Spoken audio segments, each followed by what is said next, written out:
Esta nueva serie implica diferentes enseñanzas, incluyendo reflexiones, meditaciones en la palabra de Dios. Y en esta serie le quiero intitular Enseñando lo que Jesús enseñó.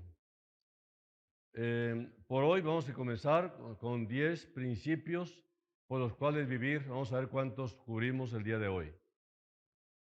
En Colosenses 1:28 dice, a quien anunciamos, amonestando a todo hombre y enseñando a todo hombre en toda sabiduría, a fin de presentar perfecto en Cristo Jesús a todo hombre.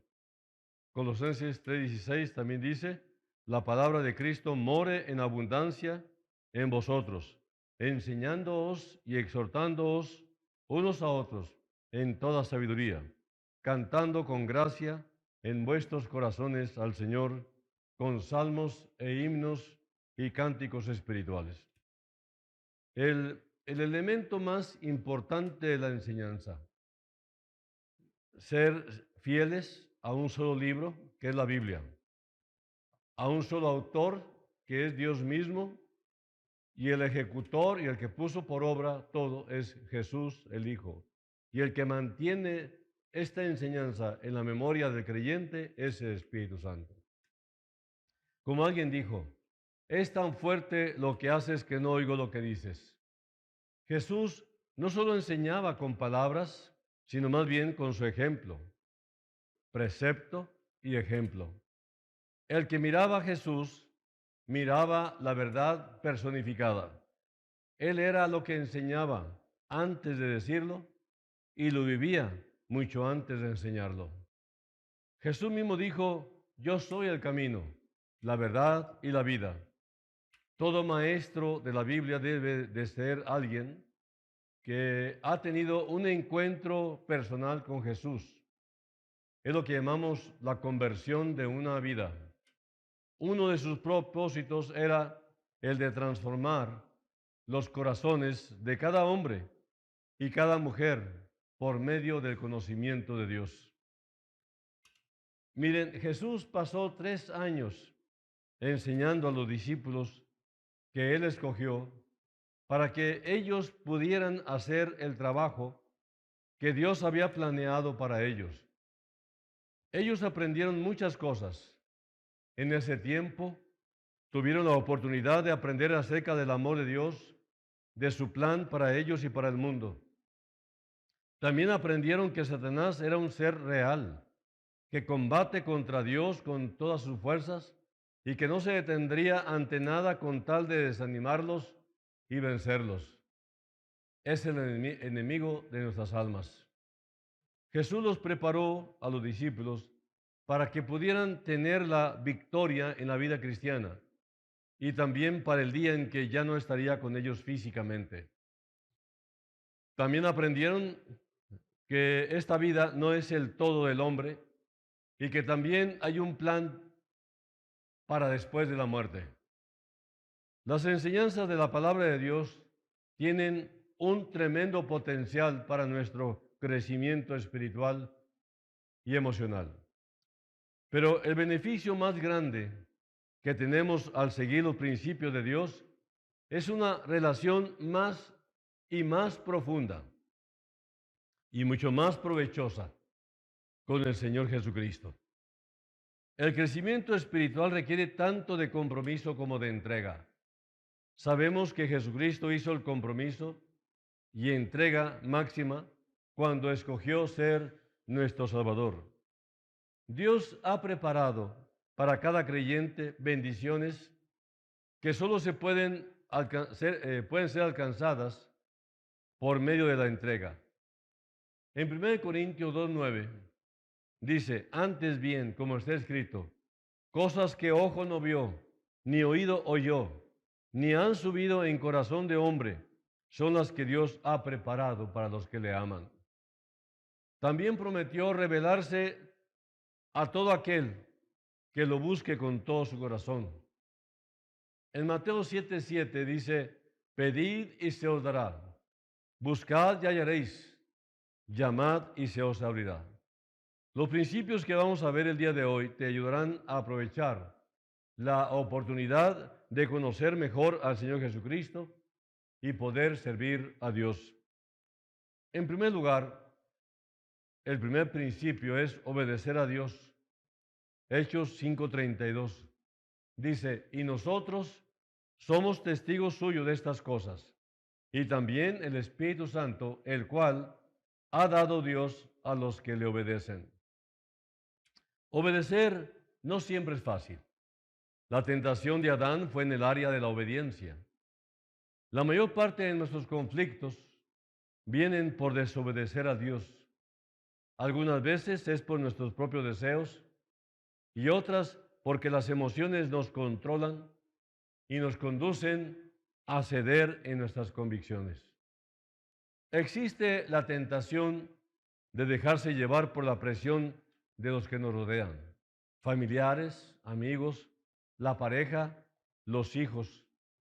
Y esta es una tentación real y más fuerte de lo que pensamos. Todos seremos tentados o probados por los compromisos sociales, los compromisos con los familiares, los amigos y además nuestras propias inclinaciones emocionales. Y es allí cuando se presenta la tentación emocional, lo que llamamos el área sentimental. Dejar que las emociones me guíen y no guiarme por la voluntad de Dios. El compromiso que sientes con los demás o el afecto que sientes por otros, junto con la falta de una convicción firme, siempre conducirán a una fe fluctuante. Por lo tanto, cuando Dios te muestre lo que Él quiere que tú hagas en cierta situación, sigue su voluntad basándote en la palabra de Dios. Puede ser que no entiendas el cómo o el porqué de lo que tienes que hacer, pero recuerda que Dios conoce todo. Tu obediencia es vital para tu desarrollo espiritual y emocional. Y al final esta obediencia será completamente recompensada, porque tu obediencia tiene consecuencias de grandes bendiciones, porque lo que siembres vas a cosechar. Cuando Dios te guíe a hacer algo que no te agrada, pídele que te dé una buena actitud para obedecerlo. 1 Corintios 9:17, porque dice el apóstol, si lo hago de buena gana. Cuando nosotros obedecemos a Dios, manifestamos varias cosas. Nuestra fe en que Dios es poderoso para hacer lo que Él ha prometido. Al obedecer le estamos diciendo, Señor, yo sé que tú sabes que es lo mejor para mi vida. Nuestro amor por el Señor, cuando amas a alguien, no buscas ofertas. Solo el amor nos constriñe, nos impele, nos empuja a obedecer. Además, la obediencia muestra nuestro deseo de honrar y glorificar a Dios. Obedecer no significa que evitaremos el sufrimiento. De hecho, muchas veces la obediencia nos puede llevar directamente a enfrentar la dificultad y la presión de parte de algunos. Sin embargo, Dios toma en cuenta tu obediencia y Él bendecirá y honrará todo lo que tú hagas. El segundo principio es confía en Dios. El Salmo 84:12 dice, dichoso el hombre que en Él confía. ¿Verdad? Confía en Dios. Nada puede cambiar la fidelidad hacia ti. Esa fidelidad de Dios para ti nunca va a cambiar. Voy a repetir este punto. Nada puede cambiar la fidelidad de Dios hacia ti. Tú puedes confiar en Él sin importar cuáles sean las circunstancias. La fe de los discípulos fue probada durante una tormenta en el mar de Galilea. La intensidad del viento y de las olas era tremenda. Fue tan fuerte y violenta que se llenaron de temor. Y esto fue a pesar de que Jesús iba con ellos en la barca y estaba durmiendo. Cuando los discípulos lo despertaron a gritos y desesperados, inmediatamente Jesús ordenó a las olas y al viento que se calmaran. Entonces se dirigió a sus discípulos, quienes reaccionaron movidos por las emociones, y les preguntó, ¿dónde está vuestra fe? ¿Dónde está su confianza y seguridad? Lucas 8, 24 y 25 dice, y vinieron a él y le despertaron diciendo, Maestro, Maestro, que perecemos. Despertando él, reprendió al viento y a las olas, y cesaron y se hizo bonanza. Y les dijo, ¿dónde está vuestra fe? Y atemorizados se maravillaban y se decían unos a otros, ¿quién es este que aún a los vientos y a las aguas manda y le obedecen? La pregunta, ¿dónde está tu fe? ¿Dónde está tu confianza, tu seguridad? Esa es la pregunta vital, clave, para un bueno estatus espiritual. En que las cosas salgan como tú quieras, en que tengas tal abundancia que no te preocupes, ahí está tu seguridad. No importa qué tipo de tormenta enfrentes, recuerda que Dios siempre está contigo. No te dejará, no te va a desamparar jamás. Él está en tu barca y tú puedes confiar en que calmará la tormenta a su tiempo y suplirá tus necesidades más importantes. El tercer principio, espera en Dios. El Salmos 27:14 dice, aguarda a Jehová, esfuérzate y aliéntese tu corazón. Sí, espera a Jehová. Los hombres y las mujeres que Dios ha usado son aquellos que han aprendido a esperar en el tiempo de Dios. Aquí el problema que enfrentamos es que cuando pensamos en el hecho de la espera, casi siempre lo interpretamos como algo negativo, como que Dios ya no va a contestar. Aquí el problema que enfrentamos es ese. Esperamos para, por ejemplo, para tener una novia y realmente muchos se desesperan. ¿Por qué? Porque están esperando una novia de parte de Dios y a veces tarda la respuesta, pero no se dan cuenta que está probándote a ti, está probando al que espera. Precisamente la espera es una prueba al carácter. Pensamos entonces que debemos renunciar a lo que deseamos porque está tardando mucho. Y al interpretarlo de esta manera es fácil caer en la obstinación. Pablo quería predicar en Asia, pero el Espíritu Santo no le permitió por el momento ir a esa región. Y entonces lo guió a Macedonia, como dicen Hechos 16. Dios no reveló la razón por la cual detuvo a Pablo, pero él obedeció. Sin embargo, sabemos que años después, Pablo pudo predicar en algunos lugares de esta región y muchos se convirtieron. Dios sabe exactamente dónde y cuándo necesitas que hagas la obra para la cual has sido llamado. Él sabe cuándo es el momento preciso para que tú te muevas al área a la que has sido escogido. La prisa solamente nos conducirá a la frustración y al temor. Y una de las maneras en las que nos adelantamos a Dios es apurándonos a tratar de satisfacer nuestras necesidades en nuestras fuerzas. Un matrimonio precipitado, o sea, los que se casan a prisa, un negocio sin pensar, asociándote con quien no deberías. Aprende a ser paciente y espera el tiempo de Dios.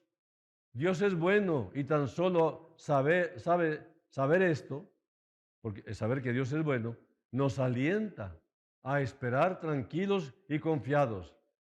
Cuando tú tienes prisa, corres el riesgo de perder las bendiciones que Él coloca a lo largo de tu camino. Tú puedes esperar y ser bendecido, o adelantarte y arriesgarte a sufrir una desilusión. Si sientes que te has adelantado a Dios, ve a orar y pídele perdón por tu falta de confianza y dile que te muestre el camino que debes seguir. ¿Estás ya comprometido con alguien que no es creyente? Deshazte de esa persona cuanto antes. ¿Te comprometiste en sociedad, en algún negocio, con alguien indebido que no tiene temor de Dios? Deshazte de esa persona cuanto antes. antes que vengan las consecuencias. El cuarto principio, participa en la obra de Dios con tus ofrendas. Este es un tema bastante difícil y sobre todo para el tiempo actual, donde la iglesia moderna está haciendo estragos con esta doctrina, destruyendo la obra misionera, destruyendo la obra de Dios, que es tan costosa, porque el evangelio predicado es gratuito, pero los bienes o las maneras, los medios para lograrlo es caro.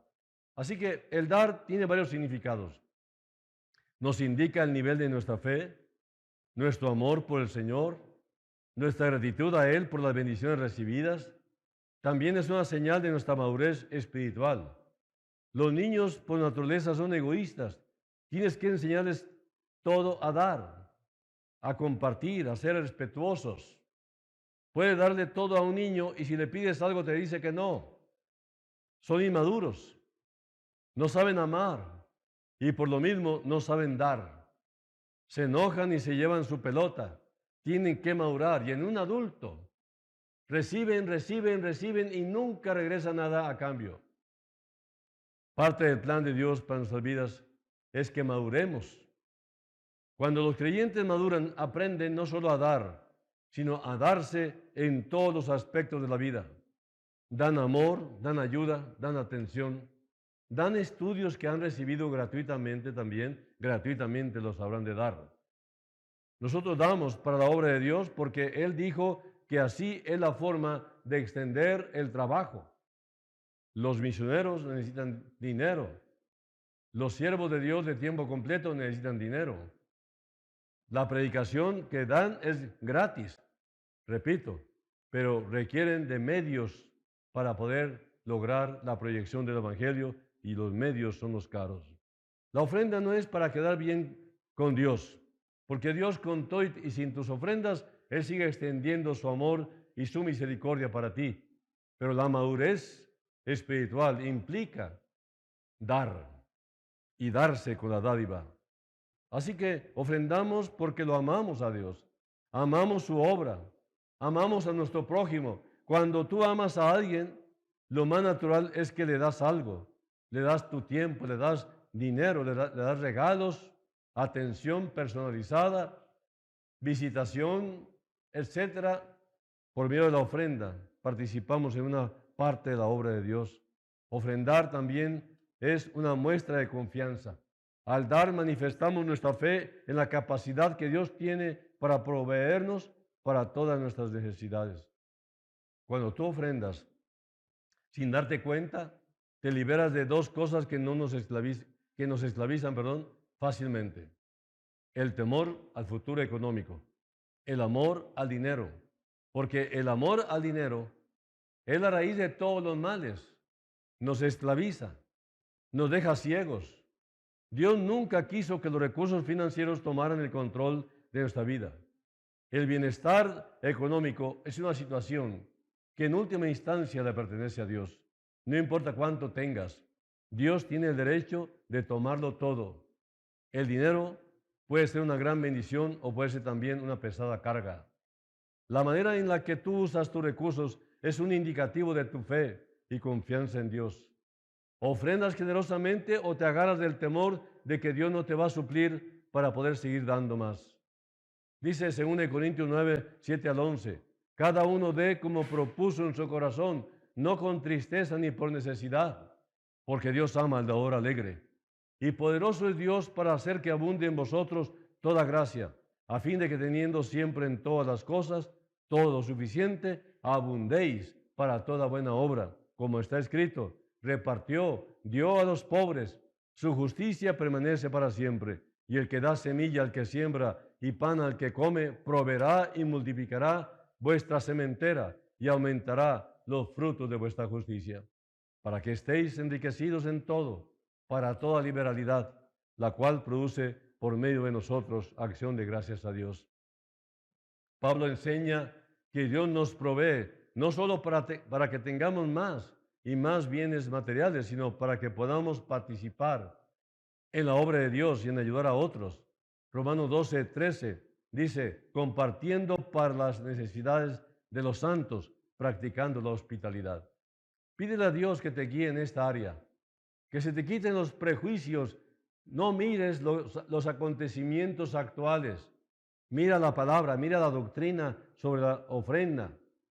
Acuérdate que el diezmo era para el Antiguo Testamento y la ofrenda es para que cada uno dé como propuso en su corazón. Pídele a Dios que te guíe. Permite que la cantidad que tú des sea el resultado de la guía de Dios sobre tu vida. Segunda de Corintios 9:7, repito, dice, cada uno dé como propuso en su corazón, no con tristeza ni por necesidad, porque Dios ama al dador alegre. Recuerda, la ofrenda no es la clave para predicar el Evangelio, sino tu entrega, y la entrega implica también dar y darte con la dádiva. En quinto lugar, el quinto principio, aprende a vivir de acuerdo a la voluntad de Dios. Tú no puedes vivir la vida cristiana a tu manera. Todos los creyentes que han vivido a su manera han terminado desilusionados, con grandes pérdidas y con un sentimiento de vacío. No estoy diciendo que sean ateos o que estén alejados de todas las actividades cristianas, sino que en algunas áreas de su vida no toman en cuenta a Dios. De alguna forma se han convencido que Dios no tiene nada que ver en algunos asuntos. En cierta forma creen que pueden ser bendecidos sin seguir los principios que Dios muestra en su palabra. El mundo y sus placeres, el dinero, popularidad, independencia, poder, posición, nada de esto puede traernos el contentamiento que anhelamos. Cuando le entregas tu vida a Jesucristo, renuncias al derecho de controlar tu vida, pero no pierdes nada, al contrario, ganas inmensamente. Cuando tú te entregas al Señor Jesucristo, cuando tú le entregas el control de tu vida a las manos de Dios, entonces vas a ver en tu propia experiencia que Él bendecirá tu actitud de entrega. La misionera y escritora Amy Carmichael escribió, nosotros seguimos a un Salvador desnudo y crucificado. Esas palabras tocan lo más profundo, tocan cada situación, tanto de la vida externa, lo que vemos, como lo interno, los motivos, los deseos, las decisiones. ¿Cómo puedo saber qué necesito cambiar? Hay muchas cosas que no son un obstáculo, pero hay otras que sí lo son en nuestra vida cristiana. Pero hay otras cosas que Dios en su momento te las va a mostrar claramente porque tú lo deseas. Él desea que tú le entregues tu vida total e incondicionalmente para que tú seas feliz en el camino de la obediencia. Él traerá las circunstancias que te ayudarán a entender lo que tienes que dejar por amor a Él. Y estas circunstancias son problemas, bendiciones, en las que nos damos cuenta cómo somos, nuestras tendencias, nuestras inclinaciones, etc. Y al dejarlas, obtener gozo. Cuando estás en la lucha de lo entrego o no lo entrego, en esta indecisión, realmente tú estás pensando que vas a perder. Pero cuando decides entregar algo, descubres que lejos de perder, saliste tremendamente beneficiado. Pero si es cierto que en otras circunstancias estamos totalmente acomodados, de tal manera que la duda y el siempre viene en todo momento de indecisión. Es cierto que tú y yo seguimos a un Salvador desnudo y crucificado, es verdad. Si buscas entregarte a Dios, pues serás de las personas que al ser bendecidas con paz, la paz de Dios, esparcirás paz a los que te rodean. En sexto lugar, acepta el hecho que Dios te ama sin condiciones. Muchos llevan un peso enorme de culpabilidad. Están atrapados por el pecado o el sentimiento o complejo de culpa, como si hubieran hecho algo que Dios no puede perdonar. Esto simplemente no es verdad. Dios te ha amado desde antes de que existieras. El hecho es que Él siempre te ha amado. No hay nada que tú puedas hacer para quitar ese amor de Dios que tiene por ti. Ni siquiera el pecado y la muerte pudieron separarnos del amor de Cristo. Él murió, Él resucitó para que tú pudieras tener perdón eterno. Aunque es cierto que el pecado afecta tu relación con el Señor, tú no puedes afectar el amor de Dios por ti. Nada de lo que tú puedas hacer cambiará el amor que Dios tiene por ti. ¿Quiere decir esto que ahora puedo hacer lo que quiera y no habrá problema? ¿Tengo licencia para pecar? No. El pecado tiene sus consecuencias, pero Dios te ama. Incluso cuando tú has caído, te ama. Tú no podrás disfrutar tu relación con Él cuando pecas, pero Él te seguirá amando. Nunca lo olvides. Es el amor de Dios lo que cambia vidas y hace que los pecadores vuelvan a Él. Esto es lo que la muerte de Jesús hizo por ti. Abrió una puerta eterna de esperanza y perdón. Por lo tanto, no importa qué es lo que tú hayas hecho, puedes saber esto: tus pecados han sido perdonados. Óyelo bien y te lo repito: tus pecados han sido perdonados porque tú le entregaste tu vida de pecado a Cristo. Jesús así lo hizo. Si tú no lo has aceptado como tu Salvador, entonces el perdón que te corresponde no ha llegado a formar parte de tu vida. Ahora mismo, dile que estás arrepentido por todo lo que has hecho. Pídele que te perdone y acéptalo como tu Salvador. Él te espera con los brazos abiertos. El séptimo principio dice: siempre recuerda que Dios controla todo, principalmente en las adversidades. En cualquier situación difícil, ya sea ante un conflicto o alguna otra incertidumbre, lo primero que debemos recordar es lo siguiente: Dios es quien controla todo y no hay nada que nosotros enfrentemos que esté fuera del alcance de su soberanía.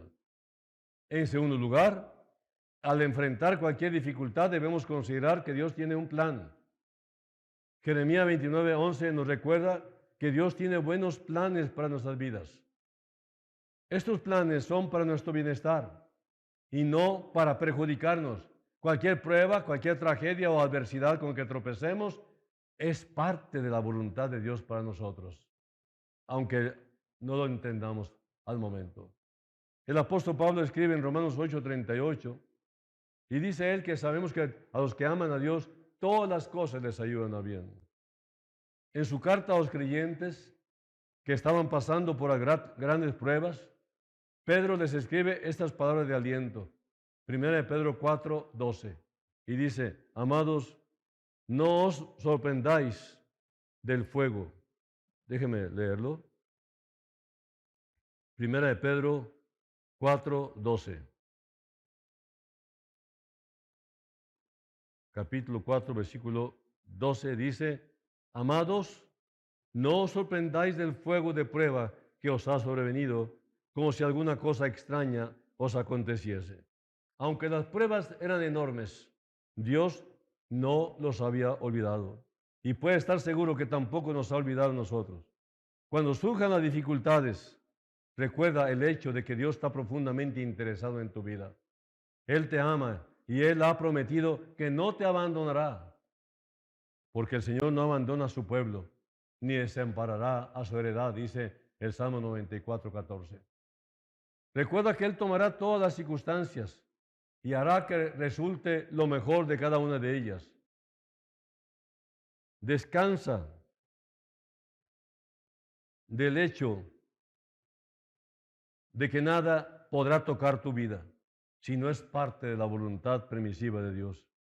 Descubre la confianza que tienes para el futuro examinando tu vida y todo lo que te interesa considerando que estás en las manos de Dios.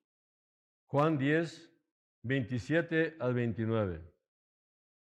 Juan 10, 27 al 29 dice: mis ovejas oyen mi voz y yo las conozco y me siguen.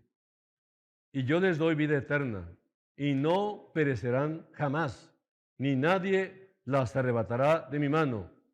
Mi Padre que me las dio es mayor que todos y nadie las puede arrebatar de la mano de mi Padre. Toda preocupación, todo temor termina en este punto. Aquí está la seguridad. Nadie te va a apartar del Señor. ¿Qué pasa cuando crees que Dios controla todo? Al confiar en la soberanía de Dios, descubrimos que podemos enfrentar el futuro con toda confianza y sin rendirnos ante las amenazas vacías de la ansiedad. En oración ruega a Dios que te dé sabiduría, Él te dará el entendimiento y la sabiduría necesarios para poder entender su plan. Dios controla hombres, naciones y sabe cómo cada detalle afecta nuestra vida. Si practicas estos principios, Dios te preparará para hacer frente no solo a un problema pasajero, sino a todo lo que tenemos por delante con un sentido de esperanza y seguridad absolutas. Recuerda, el Dios que creó el universo y que te creó a ti es el mismo Dios amoroso que sostiene tu vida. David escribió en el Salmo 93:4, Jehová reina, se vistió de magnificencia. Jehová se vistió, se ciñó de poder. Más poderoso que el estruendo de las muchas aguas, más que las recias ondas del mar. Nos dice en Isaías 54:17, ninguna arma forjada contra ti prosperará. Cuando recuerdas esto, se desvanecen los temores, angustias, preocupaciones. Jesús nunca te ha fallado y jamás lo hará. Puedes descansar en el hecho de que cualquier situación que te interesa a ti, le interesa a Dios. Recuerda, no sucede nada sin que Él lo permita. El octavo principio dice, aprende a depender de la guía que Dios nos da por medio del Espíritu Santo. Esta guía solo puede lograrse si seguimos los pasos anteriores. Obedecer, confiar, esperar, participar en la obra, vivir en la manera de Dios, creer que Dios controla todo. Si damos estos pasos, para Dios será fácil guiarnos y nosotros comprenderemos fácilmente su plan. Cuando estamos asustados, Dios está con nosotros. Moisés escribió el Salmo 91, 1 al 5 y 10 al 11. El que habita al abrigo del Altísimo morará bajo la sombra del Omnipotente. Con sus plumas te cubrirá y debajo de sus alas estarás seguro. Escudo y adarga es su verdad. No temerás al terror nocturno, ni saeta que vuele de día. No te sobrevendrá mal, ni plaga tocará tu morada, pues a sus ángeles mandará acerca de ti, que te guarden en todos tus caminos.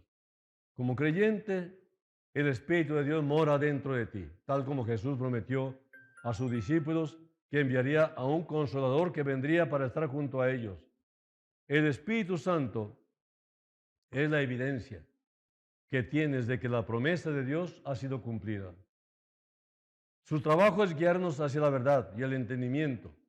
Nos guía a la verdad abriendo las Escrituras. Nos da entendimiento para que podamos aplicarlo a nuestra vida. Ahí hallamos principios prácticos como el que estamos viendo ahora. Él te encamina a Cristo a través de la palabra de Dios. El noveno principio es, propón en tu corazón conocer mejor a Dios cada día. Medita en Él. Cuando hablamos de meditación, estamos refiriéndonos a la oración y al estudio de la palabra de Dios. Es en silencio, tranquilidad, quietud. Es cuando estamos solos con Él, escuchando su voz y buscando su voluntad, que descubrimos cómo es Él. Su preocupación por nosotros, su cuidado, su poder, etc. El día de reposo tenía como objetivo meditar en Dios. Los momentos de meditación nos proveen una oportunidad para alabar a Dios. Él nos ama y quiere que le conozcamos cada vez mejor. Es únicamente a través de la comunión, compañerismo con Él, que podemos entender las cosas profundas de Dios. Honra, alaba, adora a Dios. En la meditación llegamos a entender cuál es su voluntad para nuestra vida. Y por último, haz de la Biblia tu mejor amiga. La palabra de Dios transformará tu vida. La palabra de Dios tiene el poder de cambiar nuestras vidas. Dice 2 Timoteo 3:16, que toda la Escritura es inspirada por Dios. Es 3:16. Y es útil para enseñar, para redarguir, para corregir, para instruir en justicia, a fin de que el hombre de Dios sea perfecto, enteramente preparado para toda buena obra. Según Timoteo 3:16 y 17. Puede quebrantar el corazón más duro, como dice Jeremías 23:29. Transforma la vida de las personas y cambia su destino eterno. También nos ayuda a ver la vida como Dios la ve.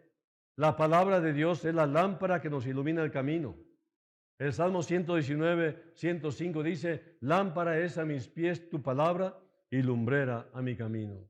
No importa la situación que tú estés enfrentando, puedes encontrar el sentido y la guía en la palabra de Dios. Yo quiero terminar repitiendo lo que te dije en el sexto principio, al final, cuando dice: por lo tanto, no importa qué es lo que tú hayas hecho, tú puedes saber esto: tus pecados han sido perdonados porque Jesús así lo hizo. Y tú, por haber creído y entregado tu vida a Él, tienes vida eterna. Si tú no lo has aceptado como tu Salvador, entonces es el perdón, el perdón que te corresponde, aún no ha llegado a formar parte de tu vida, porque falta tu entrega a Él. Ahora mismo dile que estás arrepentido de tu vida de pecado por todo lo que has hecho. Pídele que te perdone y acéptalo como tu Salvador. Él te espera con los brazos abiertos. No rechaces su tierno amor. Es tanto su amor, es tanto lo que Él te desea, que te dice: venid a mí todos los que estáis trabajados y cargados, y yo os haré descansar. ¿Quieres descansar? Entrégate a Cristo Jesús. Pídeselo con tus propias palabras, de todo corazón. Permíteme ayudarte. Señor, ayuda a la fe de estas personas, y a los que son incrédulos, ayúdalos a creer.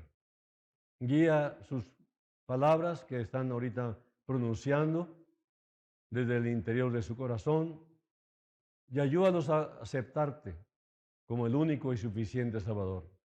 No hay otro nombre debajo del cielo más que tú. Así que ayúdalos, que no se engañen más, y que de una vez por todas acepten a Jesucristo como Salvador personal. En el nombre del Señor, en sus propios méritos, lo estamos suplicando. Amén.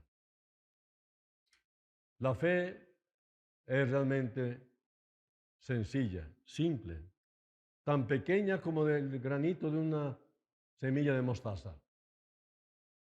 Cuando crece es un gran árbol. El trabajo de Dios en este momento preliminar es convencerte de pecado, de justicia y de juicio. No tardes más, entrégate de una vez por todas. Que Dios te bendiga.